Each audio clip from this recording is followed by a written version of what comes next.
Hello friends, मैं यशराज स्वागत करता हूं आप सभी का TSE the strugglers education YouTube channel पे for your struggle with your struggle. दोस्तों, हमने आप लोगों के लिए यूट्यूब पर एक फ्री सेशन स्टार्ट किया है जिसमें रेगुलर बेसिस के ऊपर करंट अफेयर के उन महत्व के टॉपिक के ऊपर डिटेल में आपको वीडियो दिया जाता है। डिटेल में हम डिस्कशन करते हैं कि जिसमें से डायरेक्टली आपकी एग्जाम में क्वेश्चन पूछे जाएंगे। ऐसा ही एक इम्पॉर्टेंट टॉपिक के साथ आज मैं फिर आप लोगों के समक्ष हाजिर हुआ हूँ। तो चलिए शुरू करते हैं आज का हमारा महत्वपूर्ण सेशन। जो भी स्टूडेंट आरआरबी रेलवे की प्रिपरेशन कर रहे हैं, एसएससी की प्रिपरेशन कर रहे हैं, बैंकिंग एंड इंश्योरेंस, आपकी state PSC, UPSC, police exam, defence exam, कोई भी एग्जाम की प्रिपरेशन कर रहे हो, सबके लिए ये वीडियो बहुत ही महत्वपूर्ण है, क्योंकि करंट अफेयर एक ऐसा सब्जेक्ट है जो आपकी देश की सारी एग्जाम में पूछा जाता है। तो दोस्तों, आज का जो हमारा डिस्कशन का टॉपिक है वो है डेमोक्रेसी इंडेक्स 2020, यानी कि लोकतंत्र सूचकांक 2020। याद रखना फ्रेंड्स, जितने भी रिपोर्ट पब्लिश होते हैं इंटरनेशनल लेवल पे या हमारे नेशनल लेवल पे देश के, उनमें से सबसे इम्पोर्टेंट मोस्ट IMP जो रिपोर्ट होता है वो होता है डेमोक्रेसी इंडेक्स। इसमें से 101% जो है वो क्वेश्चन आपकी एग्जाम में पूछा जाएगा। तो चलिए दोस्तों शुरू करते हैं। जैसा कि मैंने आपको बताया कि दी इकोनॉमिस्ट इंटेलिजेंस यूनिट नाम की जो एक इंस्टीट्यूशन है उसके द्वारा ये रिपोर्ट पब्लिश किया जाता है। इस बार 2020 में पब्लिश किया गया है। देखिए, लोकशाही लोकतंत्र के बारे में थोड़ी बात कर ले तो लोकशाही और राजाशाही यानी कि तानाशाही, सरमुख्तरशाही भी जिसको आप बोल सकते हैं, वो दोनों एक डिफरेंट जिसको बोलते हैं आप एंटोनिम्स हैं दोनों। राजाशाही मतलब क्या, तानाशाह मतलब क्या, कोई एक व्यक्ति है, कोई एक परिवार है, वही पूरा देश चला रहा है। कायदे बनाने से लेकर सज़ा देने तक के सारे काम जो है वो एक ही व्यक्ति करेगा, जिसको हम राजा कहते हैं, तानाशाह कहते हैं। वो एक ही व्यक्ति जो है वो पूरा देश चलाएगा, उसको हम कहते हैं तानाशाह, यानी सरमुख्तियार शाह भी कह सकते हैं, उसको राजाशाही शासन भी कह सकते हैं। उसके बिल्कुल विरुद्ध लोकशाही, यानी लोगों का शासन, लोगों के लिए काम करना है। और देश कौन चलाएगा, जिसको लोग चुनेंगे। हम यानी कि जनता, सिटीजन जो है वो चुनते हैं हमारे प्रतिनिधियों को, हमारे वार्ड में से, हमारे एरिया में से, हमारे राज्य में से। और वही प्रतिनिधि जो है वो पूरा देश चलाते हैं, वही प्रतिनिधि हमारा राज्य चलाते हैं, वही प्रतिनिधि में से हमारे राज्य के CM बनते हैं, हमारे देश के प्राइम मिनिस्टर बनते हैं। लोगों का शासन, उसको कहते हैं हम लोकशाही।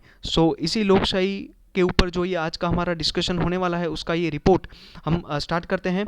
टोटल जो डेमोक्रेसी इंडेक्स जो है उसमें टोटल 165 इंडिपेंडेंट कंट्रीज़ और 2 टेरिटरीज मिलाकर टोटल 100 जो है वो 167 कंट्रीज़ को इंक्लूड किया गया है इस रिपोर्ट में। इसका डेटा प्रसिद्ध किया गया है। ये 13वां एडिशन है। 2006 में जो है वो फर्स्ट रिपोर्ट पब्लिश हुआ था डेमोक्रेसी इंडेक्स का।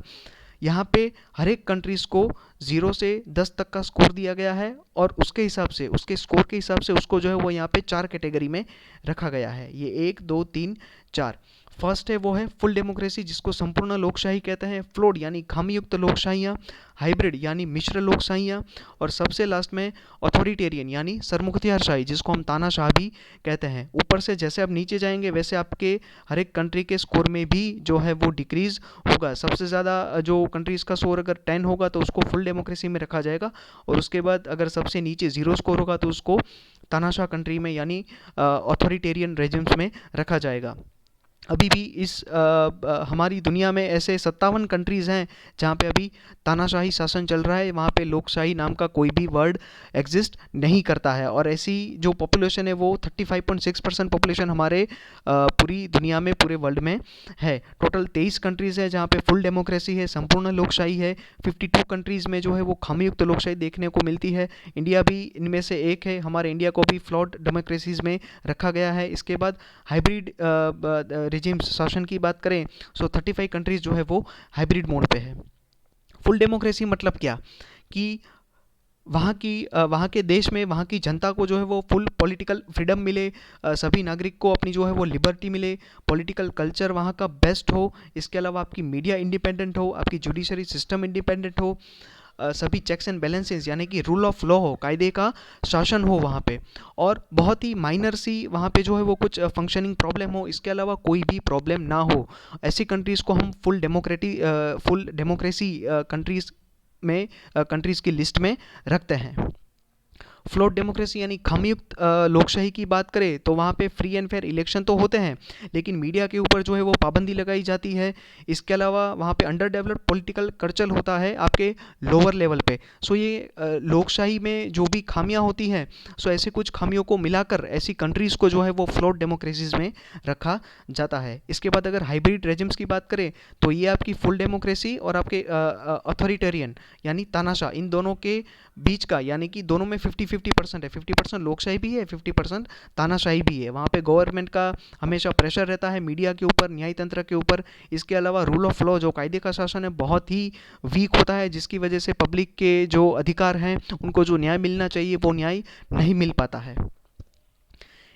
तानाशाही की शासन की बात करें तो यहाँ पे लोकशाही नाम का कुछ भी नहीं होता है, पब्लिक का शासन नहीं होता है। कोई एक ही पर्सन जो है वो सारे देश को चलाता है। कुछ रूल ऑफ लॉ के नाम पे जो व्यक्ति जो वहाँ पे शासन कर रहा है वही लॉ बनाएगा, वही सज़ा सुनाएगा और वही सारे काम करेगा। मीडिया भी उसके अंडर में, पूरा न्याय तंत्र भी उसके अंडर में। तो इसको हम अथॉरिटेरियन रेजिम्स कहते हैं, जहाँ पे नागरिक को कौन से अधिकार देने हैं, उनको क्या काम करना है, क्या कौन से नागरिक को कौन सी कैटेगरी में रखा जाएगा, सब कुछ डिसाइड वो अकेला इंसान करेगा, जिसको हम तानाशाह कहेंगे। देखिए दोस्तों, जो ये full democracy, flawed democracy, hybrid democracy और अथॉरिटेरियन, इसके हिसाब से जो यहाँ पे स्कोर दिया गया है वो है 10 से अगर 8 तक किसी कंट्री का स्कोर है तो वो फुल डेमोक्रेसी में आएगा। उसके बाद 8 से 6 लेकर जो भी स्कोर है वो फ्लॉट डेमोक्रेसी में आएगा। उसके बाद 6 से लेकर 4 तक वो हाइब्रिड, और 4 से लेकर 0 तक वो जो स्कोर वाली कंट्रीज़ है उसको अथॉरिटेरियन यानी तानाशाह शासन में रखा जाएगा। ये है हमारा इंडिया, ठीक है, जो फ्लॉट कंट्रीज़ में इंक्लूड हुआ है इस बार की रिपोर्ट में। डेमोक्रेसी इंडेक्स की बात करें तो यहाँ पे मैंने जितने भी कंट्रीज मेंशन किए हैं वो आपको याद रखना है, क्योंकि देखिए आपको फर्स्ट 5, लास्ट 5 और इंडिया का स्कोर, बस इतना ही याद रखना है और इतना ही मैंने यहाँ पे मेंशन किया हुआ है। देखिए यहाँ पे हर एक कंट्री का ओवरऑल स्कोर दिया गया है, ये है आपका ओवरऑल स्कोर, और इसी के बेसिस के ऊपर आपका रैंक जनरेट किया गया है। यहाँ पे देखिए डिफरेंट कैटेगरीज हैं, टोटल 5 कैटेगरीज हैं। पांचों कैटेगरीज में जो है वो हर एक कंट्री को 10 में से स्कोर दिया गया है। जैसे इलेक्टोरल प्रोसेस, वहाँ की जो इलेक्शन होते हैं उसके प्रोसेस कैसे हैं, इसके अलावा गवर्नमेंट का फंक्शनिंग, गवर्नमेंट कैसे कार्य करता है, पॉलिटिकल पार्टिसिपेशन लोगों का कैसा है, पॉलिटिकल कल्चर वहाँ पे कैसा है, सिविल लिबर्टीज़ नागरिकों को कितनी जो छूट छाट मिलती है, कैसे उनके अधिकार दिए गए हैं, उसके हिसाब से हर एक कंट्री को 10 में से मार्क दिए गए हैं। और उसके बाद सबका एवरेज निकाल के एक ओवरऑल स्कोर आया है और उसके ही बेसिस के ऊपर कंट्रीज़ को रैंक दिए गए हैं। सो सबसे पहले नंबर पे है नॉर्वे, उसके बाद है आइसलैंड, उसके बाद स्वीडन, उसके बाद 4th नंबर पे न्यूजीलैंड, 5th नंबर पे कनाडा। इंडिया का रैंक आपको याद रखना है, 53rd रैंक है इंडिया का। इससे पहले 51 रैंक था, आगे हम डिस्कस करने वाले हैं। 51 रैंक था इंडिया का। ओवरऑल स्कोर जो है वो 6.61 है। लास्ट के 5 कंट्रीज़ की बात करें तो 163 पे चाड, 164 Syria, 165 central African Republic, 166 democratic Republic of Congo, और सबसे लास्ट में जो है वो नॉर्थ कोरिया। नॉर्थ कोरिया का स्कोर देखिए 1.08। पूरा तानाशाह कंट्री है, किम जोंग नामक एक शासक है, वही पूरे देश को चलाता है, और उसके पहले भी उनके पिताजी थे वो देश चलाते थे, और उसके पहले उनके भी पिताजी यानी किम जोंग के दादाजी थे वो देश चलाते थे। तो अभी भी यहाँ पे जो है वो तानाशाही, राजाशाही का शासन चल रहा है। अगर हम इंडिया की कंपेरिजन हमारे नेबरिंग कंट्रीज जिनके साथ हमारी बॉर्डर टच होती है उनके साथ करें तो इंडिया का स्कोर हमने 2020 का देखा, 53 हमारा रैंक है और 6.61 हमारा ओवरऑल स्कोर है। अगर हम पाकिस्तान की बात करें, ना कि नॉट ओनली पाकिस्तान बल्कि जितने भी हमारे नेबरिंग कंट्रीज़ है सबकी रैंक हमसे बहुत पीछे है। यानी अगर डेमोक्रेसी के मामले में बात करें तो सारे नेबरिंग कंट्रीज़ में इंडिया ही सबसे बेस्ट है। पाकिस्तान के रैंक की बात करें 105, अफगानिस्तान 139, चाइना 151, नेपाल 92, भूटान 84, म्यांमार 135, बांग्लादेश 76 और श्रीलंका 68। इंडिया के लिए पिछले 10 सालों का डेटा हम देख लेते हैं कि इंडिया का परफॉर्मेंस डेमोक्रेसी इंडेक्स में कैसा रहा है। तो देखिए जब से इंडेक्स की शुरुआत हुई है तब से हमने डेमोक्रेसी के मामले में हमारे परफॉर्मेंस को इम्प्रूव ही किया है। कब तक इम्प्रूव किया? 2014 तक, 2014 तक, 2014 तक हमारी रैंक इम्प्रूव ही हुई है। और ये अब तक का हमारा सबसे बेस्ट स्कोर जो था वो 7.92 था, जब हमारे इंडिया का रैंक 27 हुआ करता था। आगे हम रैंक भी डिस्कस करने वाले हैं। ये जो 7.92 जब हमारा स्कोर था तब इंडिया का रैंक जो है वो वर्ल्ड में 27 नंबर पे हुआ करता था। 2014 के बाद हमारे परफॉर्मेंस में गिरावट आई, डेमोक्रेसी हमारी बिगड़ती गई, स्कोर हमारा जो है वो नीचे की ओर जा रहा है और 2020 में हम 6.61 पे आके रुके हैं और इस बार हमारा रैंक जो है वो 53 हो गया है, इसके पहले 51 था। देखिए यहाँ पे मैंने रैंक का एक डेटा आपको दिया है कि स्टार्टिंग के जो साल थे उसमें हमारी रैंक बहुत ही बढ़िया थी, बहुत ही बढ़िया रैंक थी हमारी। इसके बाद लेकिन जो है वो हमारी रैंक में जो है वो गिरावट आती गई। यहाँ पे रैंक बढ़ना मतलब अच्छी बात नहीं है, रैंक ये हमारा बढ़ना मतलब रैंक में हम पीछे गए हैं, बाकी कंट्रीज़ के कंपेरिजन में हम पीछे गए हैं। यहाँ पे सबसे बेस्ट रैंक मैंने बताया 27 रैंक था 2014 में जब हमारा स्कोर था 7.92। इसके बाद जो है वो हमारी रैंकिंग पीछे जाती गई, 2019 में 51 और 2020 में 53। इकोनॉमिस्ट इंटेलिजेंस यूनिट के बारे में बात कर लेते हैं जिन्होंने ये रिपोर्ट पब्लिश किया है। इसका फॉर्मेशन 1946 में हुआ, हेडक्वार्टर जो है वो लंदन में है, पेरेंट ऑर्गेनाइजेशन इकोनॉमिस्ट ग्रुप है और एमडी अभी रॉबिन ब्यू है। इकोनॉमिस्ट इंटेलिजेंस जो है वो रिसर्च और एनालिसिस का काम करता है, जो फोरकास्टिंग करता है, एक एडवाइजरी सर्विस भी प्रोवाइड करता है, कुछ रिपोर्ट्स पब्लिश करता है, monthly, yearly, quarterly, half yearly ऐसे रिपोर्ट पब्लिश करता है। डेमोक्रेसी इंडेक्स के अलावा कौन कौन से ऐसे रिपोर्ट है जो इकोनॉमिस्ट इंटेलिजेंस यूनिट पब्लिश करता है उसकी लिस्ट यहाँ पे मैंने रखी हुई है। Inclusive internet index, world wide educating for the future index जिसको WEFFI भी कहा जाता है, global microscope the enabling environment for financial inclusion, global liveability index, the safe cities index, index for cancer preparedness, world wide cost for living survey, inclusive internet index और global financial centres index. सो दोस्तों ये था आज का हमारा important discussion जिसमें हमने democracy index के बारे में बात की, डिटेल में डिस्कशन किया, डिटेल में रिपोर्ट उसका स्टडी किया।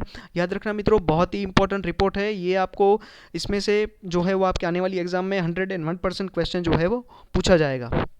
आशा रखता हूँ कि आपको वीडियो हमारा पसंद आया होगा। अगर पसंद आया तो लाइक और शेयर कीजिए और हमारी चैनल को सब्सक्राइब कीजिए। इसके अलावा अगर ये वीडियो की आपको PDF चाहिए तो वो इंग्लिश और हिंदी दोनों लैंग्वेज में जो है हमारी टेलीग्राम चैनल पे अवेलेबल है और जिसकी लिंक मैंने इस वीडियो के डिस्क्रिप्शन में रखी हुई है। सो वहाँ पे आप जाके हमारी चैनल को ज्वाइन कर सकते हैं। इसके अलावा भी अगर आपको कोई क्वेश्चन है, कोई भी क्वेरीज है, कोई टॉपिक में प्रॉब्लम हो, कुछ ना समझ आ रहा हो तो आप हमें हमारे कमेंट सेक्शन में कमेंट करके बता सकते हैं। सो हम उसके ऊपर डिफरेंटली एक जो है वो अलग से एक वीडियो लेके आएंगे जिससे आपकी सारी क्वेरीज का जो है वो सॉल्यूशन आपको मिल जाएगा। ठीक है दोस्तों, चलिए मिलते हैं हमारे नेक्स्ट लेक्चर में। तब तक जय हिंद, जय भारत।